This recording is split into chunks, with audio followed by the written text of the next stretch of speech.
Hello, it's Dr. Brian McDonough, and welcome to the Dr. Brian McDonough Show. You know, you do enough interviews like I do, and every now and then there's one that has a historic feature. It seems larger than life. That's my interview with Larry Kane, who's been called the Fifth Beatle. Larry Kane's story from 60 years ago. He talks about the Beatles and many things that have happened to them since, coming up on the Dr. Brian McDonough Show. Thank you so much for taking the time to join the program. To be with Brian McDonough. Come on. Some famous people that you may know if you're watching this, and another shot here is Larry with looks like George Harrison and Larry with John Lennon. And so people are probably, if they don't know you, they're probably saying, "What the heck? Why would this famous news anchor be hanging out with the Beatles?" If I had known the Beatles were going to be as big as they were, I would have bought a really nice camera, not the Kodak Instamatic that I used for those pictures you see. And just traveling them was so extraordinary. And there's so many stories I could spend 3 hours with you, but it was amazing.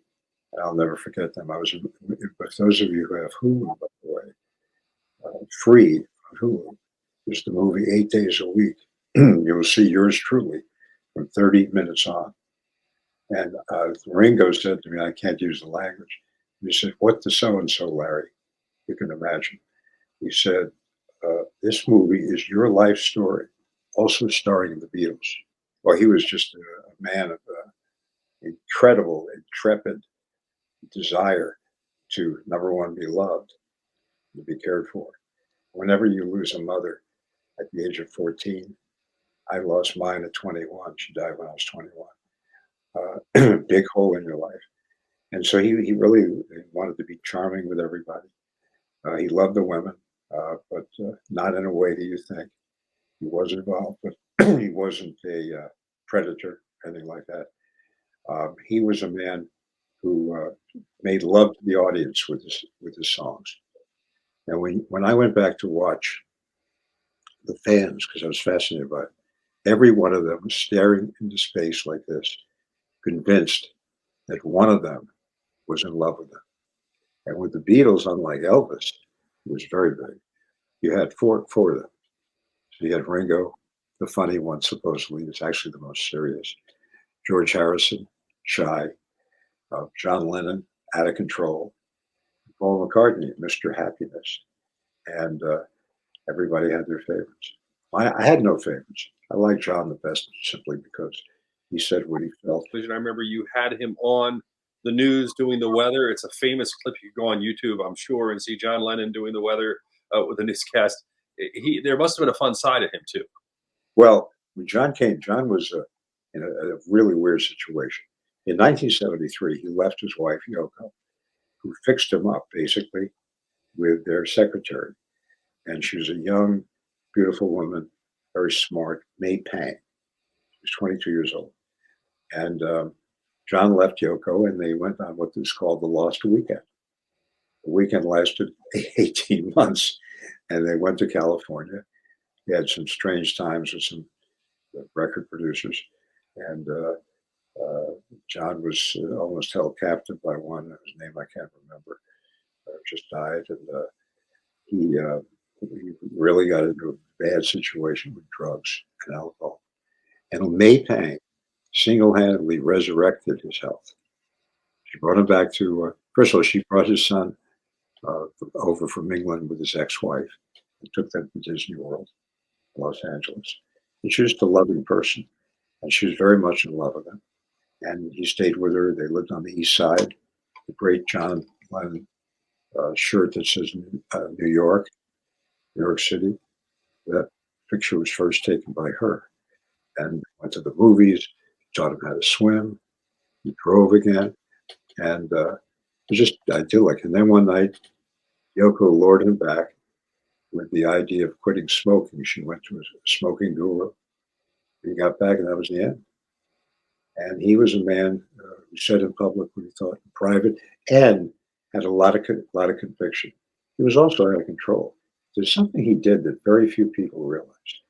In 1960, 1978, 1979, his son was born in 1975. I think, yes, 75. And his son was really the love of his life. He became the first public stay-at-home dad in the country. So he set a pattern for people to believe this was okay for a man. Philadelphia, he said to me, "I want to go on TV with you." I said, "You can't go on TV. It's all murders and politics and weather." He said, "Let me do the weather." And it turns on that our very popular weather forecaster, Jim O'Brien, was Yeah. off today.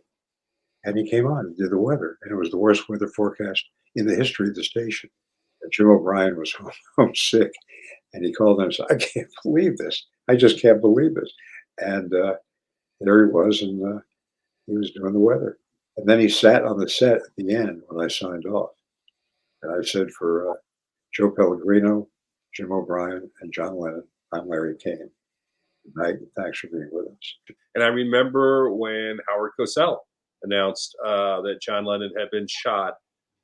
I mean, as just a music lover person living in the country, I was saddened by it. It must have really pierced your soul. It probably. What was your feeling when you heard that? Well, it was really horrible. I almost lost it on the air.